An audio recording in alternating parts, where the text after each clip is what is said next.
without spoiling it. Should I make it a bite size? Or should I just make my regular one? But how can I approach it without spoiling it? Because honestly, right on the get-go, I want to tell you that I highly recommend you to watch Barbarian. This latest horror movie that came out, probably slipping off everybody's radar because probably everyone is very busy trying to catch on Disney Plus the latest destruction of a beloved classic.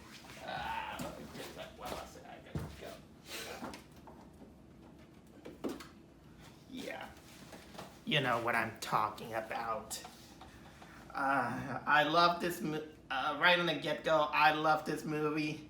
And what the hell I'm talking about Pinocchio when I haven't even watched that awful remake, and I'm not gonna even give them the benefit of watching it. Thankfully, I just went to watch a better movie called Barbarian. At this point, I really wish I could just end the video, but I have to talk to you that at least kind of give it some minutes about explaining why I really like the movie. But I'm gonna give my best to not spoil too much about it. And even there's not much to say, at least to pre-talk about this movie, because I only saw the trailer, and luckily the trailer is very vague. It doesn't give you too much information about what the movie is or how it's gonna end up. So I'll give it credit to where it's due, and the trailer really. It doesn't feel like it's a movie that you should watch, but it gives you. But sometimes less is more. It doesn't give you, as how can I let me put my thoughts in order.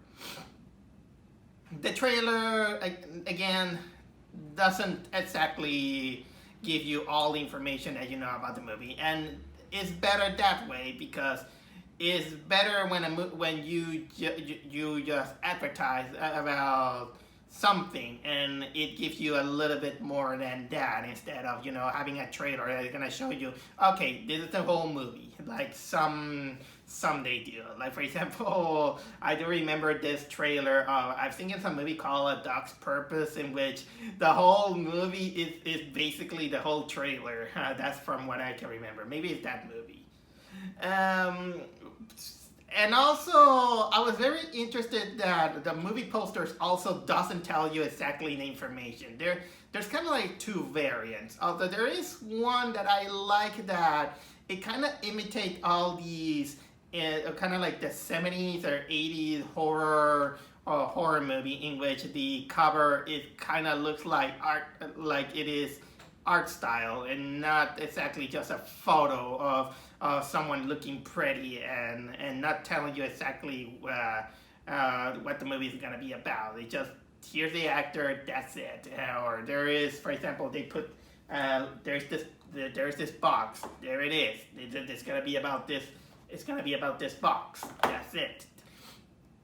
I like it better when it during that time period in which the poster or the cover is kind of eerie looking, or not just ambiguous. I will say eerie, to bring up kind of like the eerie aspect that a horror movie could bring. But either way, I wasn't expecting much about this movie. I just went. I gotta admit that I just went for it because it's been a long time that I have seen kind of like a good horror movie, and I wanted to give this one a chance.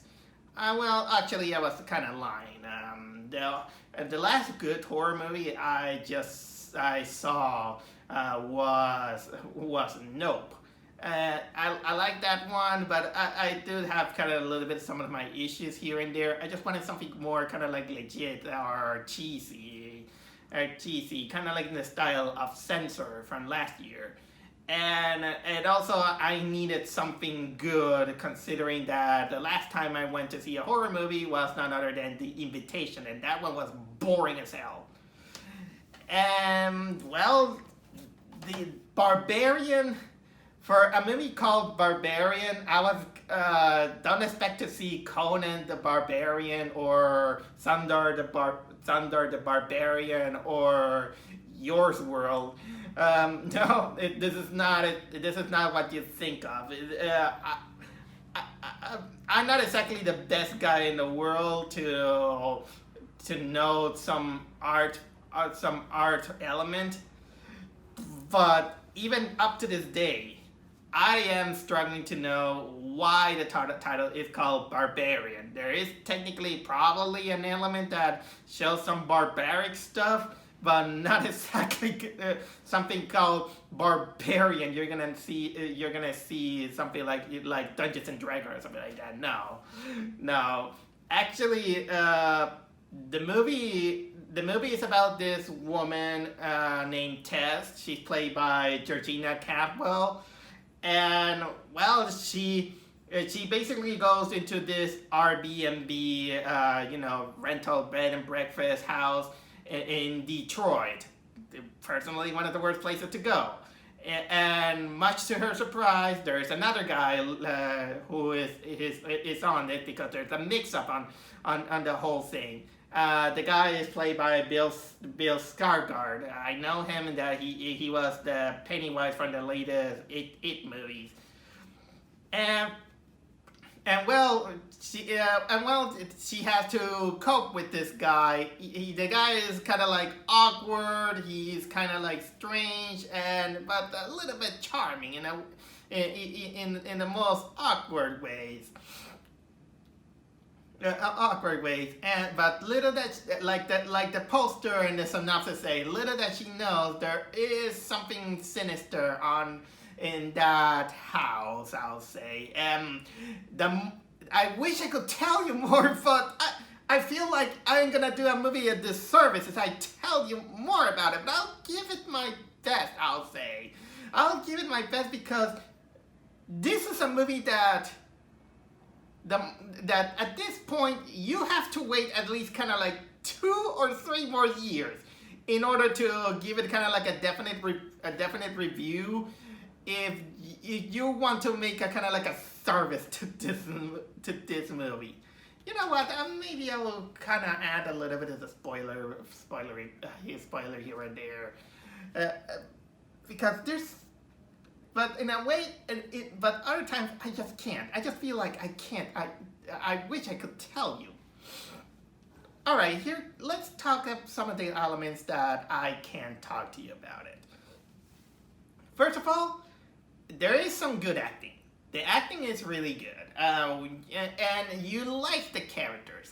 There is some likable characters, and our character, played by Georgina Campbell, who is our main protagonist, she does really good. She's solid, she's likable, she is relatable, and she comes in a situation in which even the movie starts out, that she just go to this place, she wants to go inside the house, and you see the frustration that at first she can't get in on this place, and then of course she just wants to get in because of the rain, and then she gets frustrated that someone else is there because some mix up on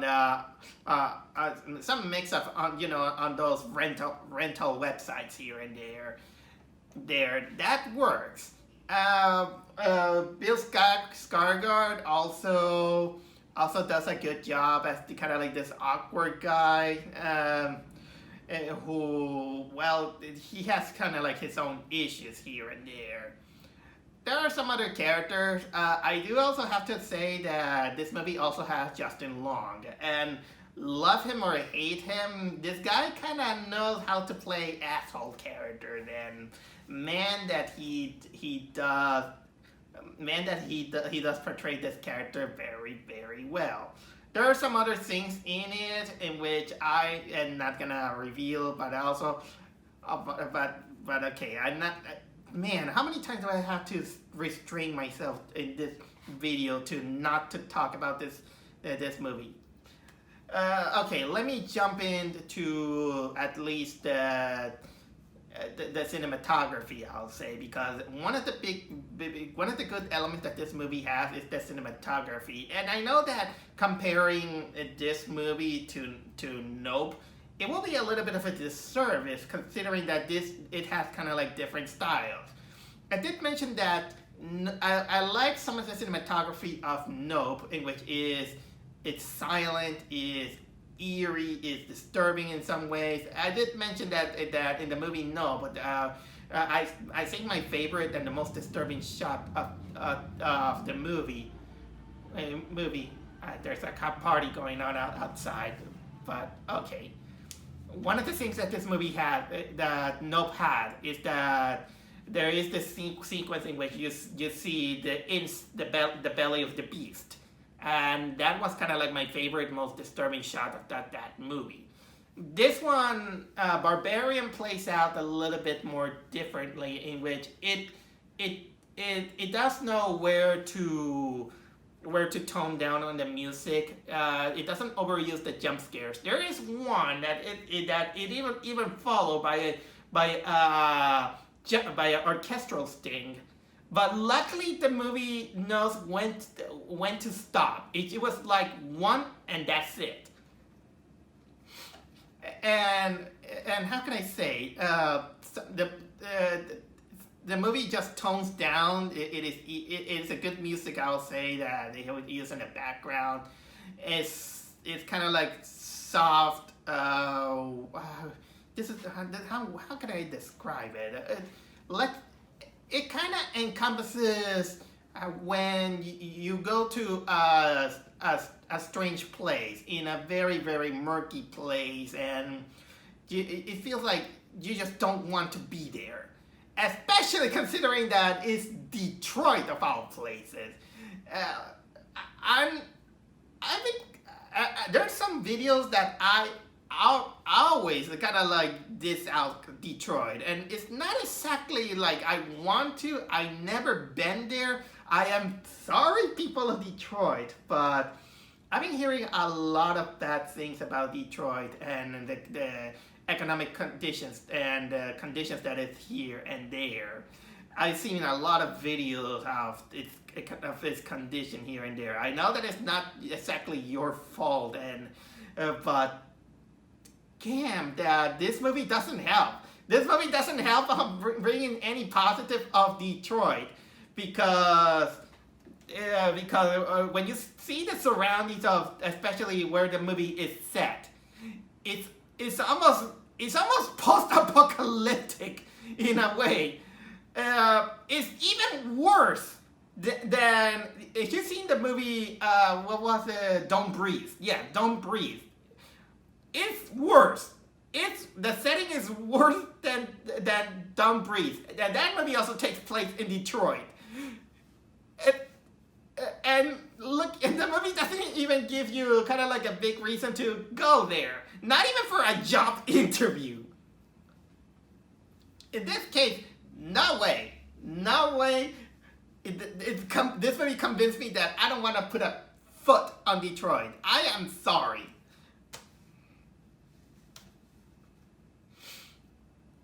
Poor Detroit. I don't want to be mean. But Hollywood is not helping with this one. But at least to give it a benefit, it kind of also, it is a big plus for the movie, because it makes you feel that, that I'm comfortable with it. But there is something also that I do want to talk about, the cinematography, that is also a little bit on the storytelling, in which the story, the way that it's told, it has kind of like three first acts in a one way or another, in which first the movie goes on as normal, and then it comes to like a moment in which it kind of stops, and then it kind of turns into another movie. But don't worry. This moment doesn't doesn't overstay its welcome, because it comes back to the main thing. And I know that, and if I want to underhype a little bit this movie, I will briefly say that this might be not for everyone. Everyone might criticize that this is kind of like a storytelling that it feels like unorganized. It doesn't feel like it is clear, but I didn't see it that way. Although there is some elements that it doesn't explain a lot, I'll say. It's not exactly kind of like it leaves you hanging, saying that, oh my god, they didn't answer that, I feel so pissed off. No, luckily the movie gives you kind of like the enough elements to not treat you like an idiot, saying that, here, this is this, I'm gonna explain you this, I'm gonna explain you this and this. Well, more or less. Honestly, the movie gives you the tools to make up your mind about some of the elements of what is happened, and luckily it doesn't treat you like an idiot. It's some of the plot holes that the movie gives out are more forgivable, because it makes you think. I am not gonna exactly say what it is, but I'll only give you one clue. It reminded me of another movie called, what was it? The People Who Lived in the... I don't remember. You know what? I don't remember even the title, but it has to do with children living under the stairs. The People Living Under the Stairs, I think it was called. And it gave me kind of like that vibe. And if you have seen other horror movies a little bit similar, I bet that you might gonna see some familiar territory. But I'm not the kind of guy who criticize that kind of approach in these kind of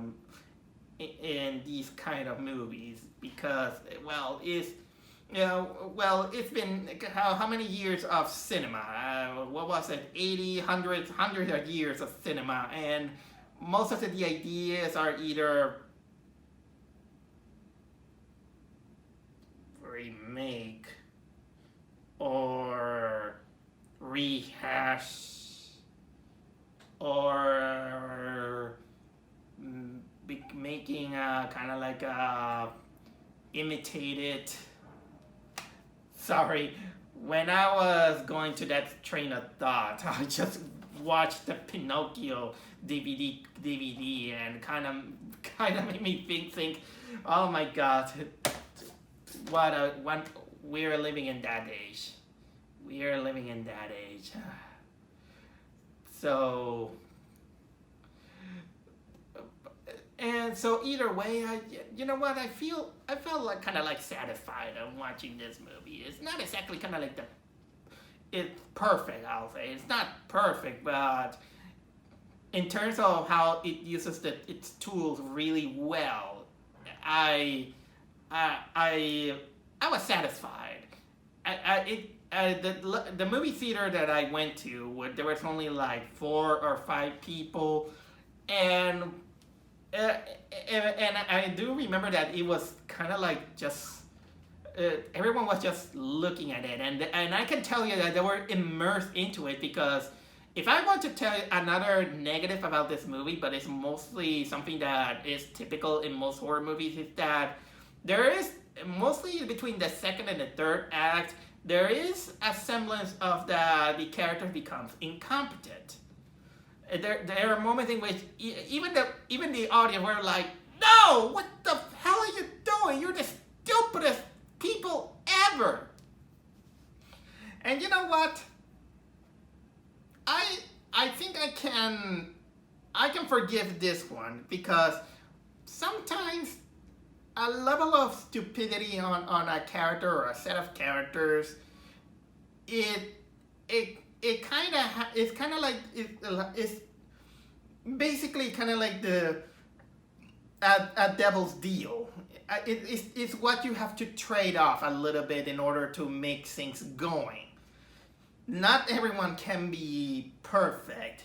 And here I am just realizing and trying to make sense of myself when I criticizing movies. Sometimes I know I criticize sometimes when people act like an idiot, but there's a certain level, of course, that that is non-believable. This one is half believable when it kind of goes on like that. You might kind of begin to ask your questions here and there. So honestly, and still again, for a movie called Barbarian, I don't. I kind of struggle to know why it was called like that. Maybe I got an idea, but if I tell the idea, it might spoil it. And but I know that some of the things is kind of reminding me of other movies. But I'll tell you, yeah, that still. But I will say this: that once you get kind of like some of the creepy stuff, it is creepy. It is this. When you immerse in, it is immersive when you get into it. The audience did, I did, and it's scary. I'll say it gives you chills and doesn't and it feels atmospheric and not manipulative like movies like Man or the Invitation that kind of fail. This one, personally, I like this movie better than Nope. It's so I leave this like kind of like a big recommendation from me. If it's not like your cup of tea of movie, I don't blame you. But personally, this is probably one of the better horror movies I have seen this year. And considering that I have other horror movies that I am anticipating. I'm anticipating Smile. I want to watch that, and I know that it feels like this popcorny, flicky movie, but I like the idea of I like the idea. What else there is? What was it? To pray like the devil. Funnily enough, I saw the trailer. With this nun who wants to save a girl from being possessed by the devil. I Pray for the Devil, I think it was called. I don't remember the name. And the funny thing is that it's been a while since I've seen that trailer, so much that I thought that movie was released. And of course, there is Halloween Ends. I was not a fan of Halloween Kills, except for the laughable Evil Dies Tonight. But I feel like I'm gonna watch it at least to see how it ends. And I know that there are not people that are not a fan of Halloween Kills. But in the meantime, I don't know why this movie just came out on September, when that one felt perfect for October for Halloween season. So Barbarian, check it out. You're gonna be disappointed. I highly doubt so.